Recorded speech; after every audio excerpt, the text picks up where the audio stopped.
Hello everyone, we have a quick video for you today and it's about a weed eater string trim hack. This is something that I learned here a few years ago. Has been pretty beneficial. The point of this is so that if you run out of trimmer line, like if you're far away from your house or you're far away from your truck or your vehicle, wherever you're doing your string trimming, you can actually replace it pretty quick without having to worry about too much. Pretty cool little trick. We'll start off by taking the bail out of this weed eater right here and get the line onto the bail. If you'd like to see a video that describes this a whole lot better, I'll place that video right here, and I'll also place a link in the description for that video. We'll go ahead and wind this up on here, and I'm going to go ahead and throw this on the floor. That way I don't have to worry about what it's doing. It can bounce around and do whatever it wants. And also I don't have to worry about the string getting all bound up and tangled up. That's what typically happens in these situations. There we go. Now we have our string on our bail. Let me go around here to the next side to lock it in. What we'll do is we're just going to go ahead and cut it right there. Take the string back off the bail itself. What we're doing here is we're just getting a measurement of how long the string is on the bail. So we'll take it off. Now we're going to measure it, and I'm going to do the wingspan measurement.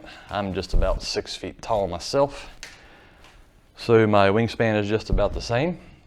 So that's 12 feet, and as you see, we have a little bit over a foot left. So what I'm going to do, just for all intents and purposes, because it may not go back on the bail the same way, it might actually be less string for the next time. So there I have enough string to do one side. So next I'll pick the string back up, do my wingspan again. 1 and 2. Give it a quick cut.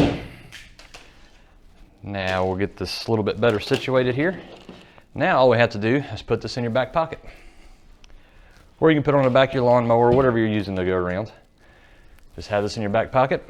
That way whenever your bail runs out of string, you just whip it out